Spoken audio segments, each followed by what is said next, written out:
ஜாதி பிரச்சனைகள்லேருந்து, சமூக பிரச்சனைகள்லேருந்து, அரசியல் பிரச்சனைகள்லேருந்து எல்லாத்தையுமே வந்து பிரச்சார நெடி இல்லாமல் போகிற போக்கில் சொல்லிட்டு போயிடுறாங்க. அது ரொம்ப ரொம்ப நல்ல விஷயமா எனக்கு பட்டுச்சு. ஏன்னா இப்போ பிரச்சார நெடி உள்ள படங்கள் நிறைய வந்துட்டு இருக்கு இந்த காலகட்டத்தில். பிரச்சார நெடி எதுவும் இல்லாத ஒரு வணக்கம், பேரன்புடன் உங்கள் விஜயன். இன்னைக்கு வந்து நம்ம கோர்ட் ஸ்டேட் விசஸ் நோபடி இந்த தெலுங்கு திரைப்படத்தை நம்ம பார்க்க போகிறோம். கடந்த மாதம் திரையரங்கில் வெளியாகி பெரும் வரவேற்பை பெற்று சமீபத்தில் நெட்ஃப்ளிக்ஸில் தமிழ் டப்பிங்கோட வெளியாகி இருக்கு.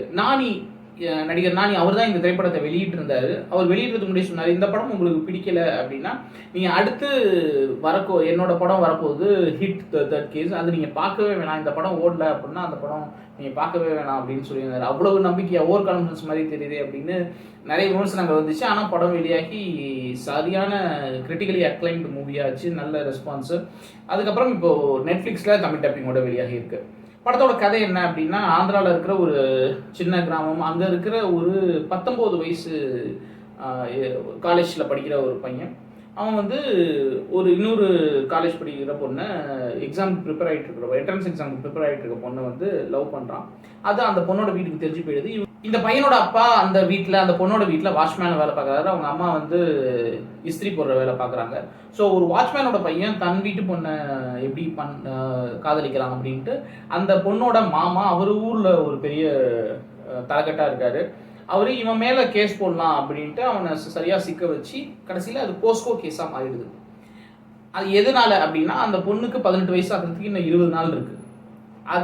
அதை பயன்படுத்தி அவன் மேலே போஸ்கோ கேஸ் போட்டுறாங்க.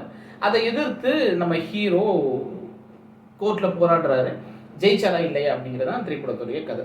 படத்தோட ஹீரோ பிரியதர்ஷி விஜய் தேவரகொண்டாவோட ஃப்ரெண்டாக வந்திருப்பாரு. அதுக்கப்புறம் நிறைய படங்கள், பெரிய பிரேக் த்ரூ கிடையாது. நிறைய படங்கள், நிறைய கேரக்டர்ஸ், பட் பெரிய பிரேக் த்ரூ கிடையாது. இது வந்து அவருடைய கரியரில் ஒரு முக்கியமான படம். பயங்கரமான ஒரு டேக் ஆஃப் இருக்கும் இதுக்கப்புறம். அப்படி ஒரு பெர்ஃபார்மன்ஸு, அப்படி ஒரு நல்ல பேர் அவருக்கு கிடைச்சிருக்கு. அதுக்கப்புறம் படத்தில் எல்லாருமே அவங்களோட பெர்ஃபார்மன்ஸ் நல்லாவே கொடுத்துருக்காங்க. இது ஒரு legal court room drama.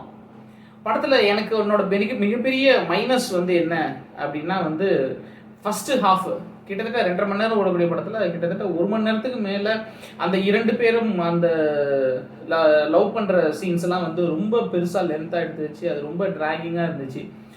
Court ரூமில் நடக்கிறதுன்னு பார்த்தா கடைசி ஒரு 1 மணி நேரம் சொல்லலாம். பாதி படம் கூட இல்லை, கடைசி ஒரு 1 மணி நேரம் நல்ல விறுவிறுப்பாக கோர்ட் ரூம்குள்ளாக நடக்கிறது போகுது. நீங்களுமே ஃபஸ்ட்டு 1.5 மணி நேரத்தை ஸ்கிப் பண்ணி எல்லாம் பெருசாக கதை எதுவும் கிடையாது. ஒரு பையன் போஸ்கோட போட்டுடுறாங்க. அதை அவனை காப்பாற்றுறதுக்காக ஒரு வக்கீல் வந்து கோர்ட்டில் போகிறாரு. இதுதான் சிம்பிளான ஒன்லைனர் கதை.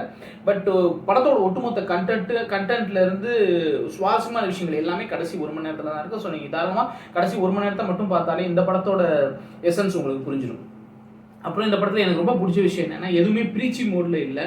அப்படியே போகிற போக்கில் எல்லா இடத்தையுமே சட்டம் எப்படி தவறாக கையாளப்படுதுங்கிறதுலேருந்து, போஸ்கோ சட்டம் எப்படி தவறாக யூஸ் பண்ணப்படுது அப்படிங்கிறதுலேருந்து, ஜாதி பிரச்சனைகள்லேருந்து, சமூக பிரச்சனைகள்லேருந்து, அரசியல் பிரச்சனைகள்லேருந்து எல்லாத்தையுமே வந்து பிரச்சார நெடி இல்லாமல் போகிற போக்கில் சொல்லிட்டு போயிடுறாங்க. அது ரொம்ப ரொம்ப நல்ல விஷயமா எனக்கு பட்டுச்சு. ஏன்னா இப்போ பிரச்சார நெடி உள்ள படங்கள் நிறைய வந்துட்டு இருக்கு இந்த காலகட்டத்தில். பிரச்சார நெடி எதுவும் இல்லாத ஒரு நல்ல ஒரு திரைப்படம். நெட்ஃப்ளிக்ஸில் தமிழ் டப்பிங்கில் இருக்குது, தாராளமாக பார்க்கலாம். என்ன கேட்டால் must recommended for last 1 hour அப்படின்னு சொல்லுவேன். இந்த விஷயம் பிடிச்சி லைக் பண்ணுங்கள், ஷேர் பண்ணுங்கள், கமெண்ட் பண்ணுங்கள், சேனல் சப்ஸ்கிரைப் பண்ணுங்கள். அன்பே போயிடுவோம்.